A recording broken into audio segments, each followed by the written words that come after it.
Nicole Epperson, I'm new to breeding. I'm curious as to why you think it's best to have a C-section. Okay, so why should you have a C-section? Well, what kind of dog are you breeding? If you're breeding a Great Dane or a Labrador, almost certainly don't need a C-section. If you're breeding a small dog, or especially a dog with small hips and big heads, like Bulldogs, then a C-section is almost always the right answer. And why? Because if you don't do it, puppies get stuck. Stuck puppies die, and stuck puppies can even kill mums. That's the reason why. So it's for the preservation of your female and the puppies that it's a smart move to have a C-section. It doesn't mean that C-sections don't have their problems. They do. It's surgery. It's major surgery. And so anytime you have major surgery, there is a small but realistic possibility that something could go wrong. Infection, death on the table, reactions to anesthesia, you name it, it can happen. But it happens very, very infrequently. I mean, for me personally, in terms of when I've run into problems with C-sections, I've had one death from C-section. That was in a little Chihuahua, and it wasn't on the table, it was afterwards. And that Chihuahua got a stuck puppy, and it had lots of puppies in it, and it couldn't produce, it didn't have one puppy, and after a little bit, it was time for a C-section, and she didn't survive the C-section, she died. It was very sad, a long time ago. I had one French Bulldog that stitches opened up, and that was supposedly because of bad stitches and from the manufacturer, and that dog died too. So that was the aftermath of a C-section. But the point here is that, you know, anybody who knows much about Bulldogs knows that C-sections are the right way to go. So Nicole, you need to go do a bit more research if you're in the Frenchie breed, because you're asking a question that's a very novice question. And I'm not saying that that's a bad thing. We've all got to start somewhere. But the point here is do take due diligence on learning what you should be doing, because you can really get into a bad situation. Look, if you go have a natural whelp on a Frenchie, and you've got a large girl that was bred to a small boy, and you had an x-ray done to find out what size the puppies were and how many there were, you might well get away with a natural whelp. I think that probably 60-70% of the time, you'd probably end up fine. But that means that 20 to 30% of the time, you could really end up in trouble. And those aren't good odds, not for me. I mean, would you go have surgery done if somebody said, you've got a 20% chance if you don't do this surgery that you are going to get in serious trouble? What would you do? You'd go have the surgery done, right? Daryl Littman, can you give an update on DM on Frenchies? There is no update as far as I know, other than the fact that DM does not affect French Bulldogs. And so although they can have it and have it in their DNA, a dog with 2 copies of DM does not suffer from DM. The problem with this is that French Bulldogs can have symptoms that cause them problems that look like they're DM. And so those things are then said, oh, the dog's got DM, that's why it had spine problem. But if those dogs had then been autopsied and they'd done a smear, a microscope slide on what was going on in their spine, they'd find that it was not DM, it was something else. So it's not to say that Frenchies don't have spine problems, because they do. But the issue here is they don't succumb to spine problems because of DM. And those are real studies done in real university environments, not people like me just kind of blabbing about DM and saying it doesn't matter.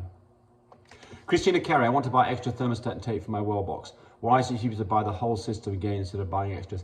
Well, it's not much. I mean, I don't know what the current price is because Cody controls all this, but I mean, basically, I mean, it's within a few dollars. So you absolutely can buy. But look, you know, somebody else commented on this. You go buy a car, and instead of buying a car, you go buy all the pieces and put the car together. It'll cost you a hell of a lot more for you to put it all together than it will be to buy a car. So it's very close, but either way, whatever works well for you. But I mean, you can buy the thermostat by itself, and you can buy the heat tape by itself, or you can buy them together. And either way, it should be very close. Elite Frenchies, with the puppy regurgitation problem, try making the mush more liquid, as well as making sure the goat's milk is warm, not cold fridge. So that's what I said too. I said making it more liquid, because it could be that it's not draining down properly into their stomach, because they may have either a mega esophagus, which is an esophagus that's enlarged and they've got a lot of volume that's collecting there, or it could be that the hole that's going in there, you've got a sphincter that's not probably the right word for. I'm not sure what you call one of these open closing things, but that's not opening very well. So it could be a couple of reasons. And that, by the way, could fix itself just by the puppy getting bigger and older. But I didn't say anything about getting warm, not cold out of the fridge. That's a good idea, I guess, is make sure it's warmed up. Christina Carey. Puppy turns 8 months in 3 days. I tried pulling a few times, nothing. Should I be concerned? No, not at all. No, nope. Nope, just keep going. Once a week or so, try to collect from him and see how it goes. Yeah, it's, most of the times you can get a little bit of action going on at 8 months. Certainly when you say nothing, you didn't tell us whether he's trying or whether he's not producing anything, because there's two different things. You can have a dog that starts humping away, does all the motions, but isn't producing anything. And typically what you see is when you first start to collect from a dog, it's trying to hump away. It might take a few minutes before it gets going on it. And by the way, to have a female, especially a female in heat right there, makes a big difference on this. But what you'll find is that first time that you do this, you may have the actions but not produce anything. Then the next time you do it, or the next week or 2 weeks or 3 weeks later, he's humping away and he's few little squirts. You look at that under a microscope and there's maybe some active semen in it, active sperm or not. And then gradually the volume goes up and so does the count goes up. So when is a dog typically at the point where it can be used successfully as a stud? 11 months. Might be earlier than that, might be longer than that.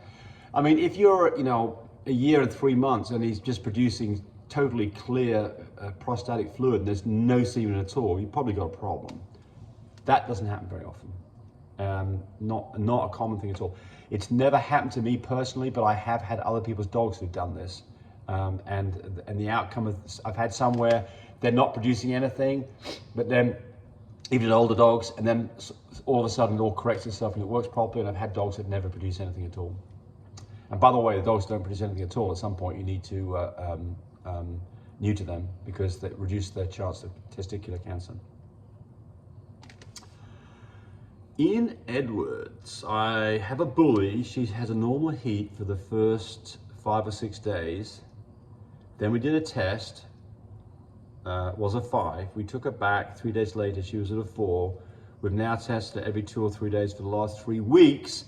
She's still at a 5.3. Do you think we will go up?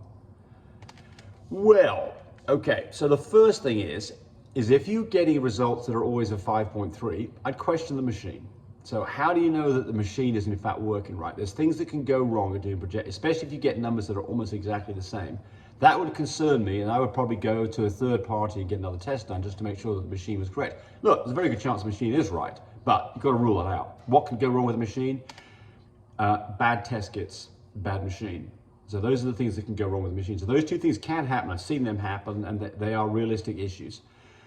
But a dog that's just is at a 5, you think that's close to ovulation. You don't say what kind of a machine it is, but if it's an IDEX, 5 would be close to ovulation. You expect that dog to be ready in a couple of days. But what you don't tell us about is the blood color. And so that's the next thing that I would do. There's 2 things that you can do to avoid yourself the expense of doing lots and lots of tests. And that is, look at the blood color. If the blood color is still red, use that as a marker as to when you're going to start doing your next test. It's going to start getting lighter in color. And when it starts getting lighter in color, I'd start running tests again. If it stays a consistent dark red, I wouldn't be doing any tests. You might do a test once a week just to make sure you're in the right place. But a typical dog that's got red color has not ovulated yet.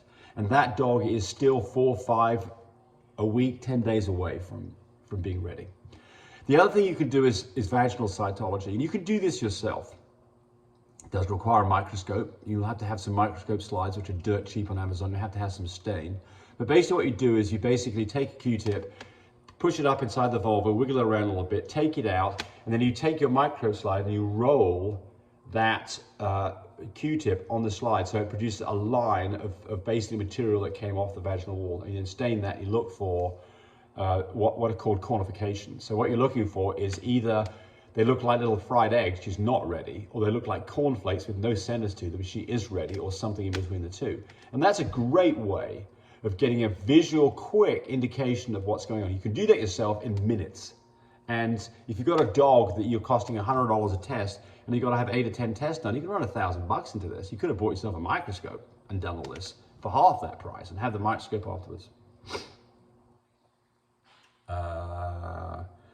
This is the one, I think, where we were talking about the megaesophagus, and this is this person. Thank you for both answering my questions. The vet recommends just giving the puppy replacement milk for now until she doesn't keep anything, if she doesn't keep anything down.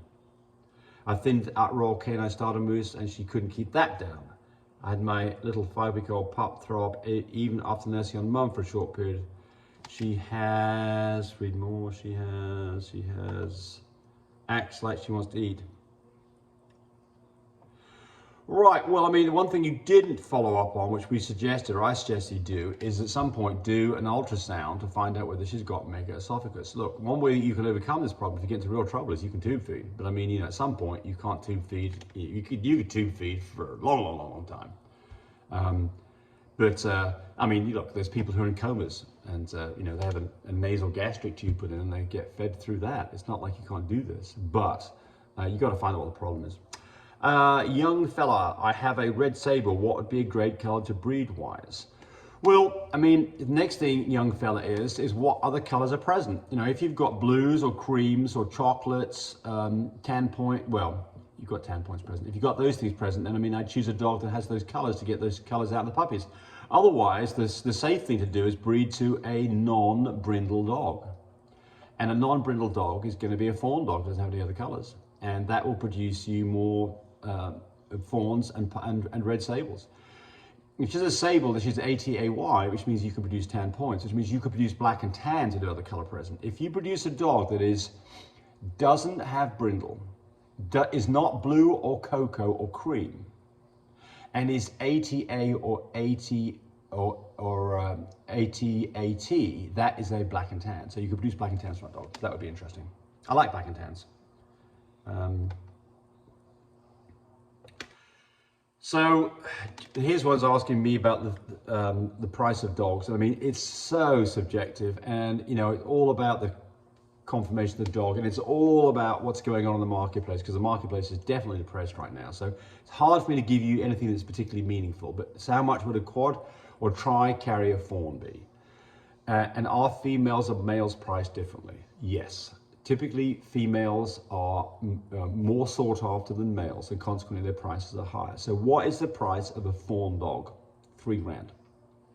Might be less now, but there's, you know, if you went back a year ago, it'd be 3,000 to 4,000. I think now probably 3, maybe less. If it's got other colors present, then the price goes up, but not dramatically. But I mean, a dog that had everything, for instance, a dog that was a fawn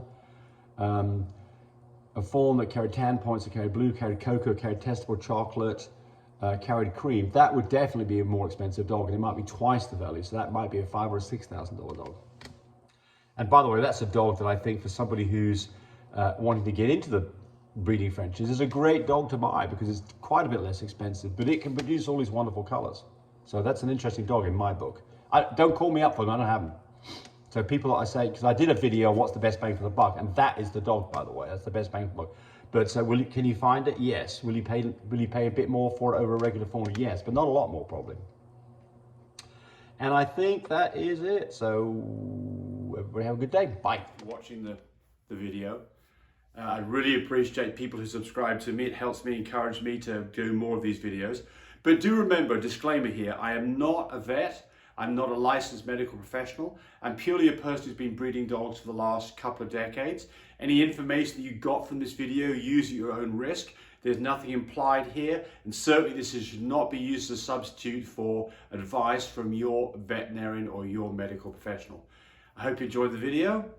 Come back for more of them. Bye.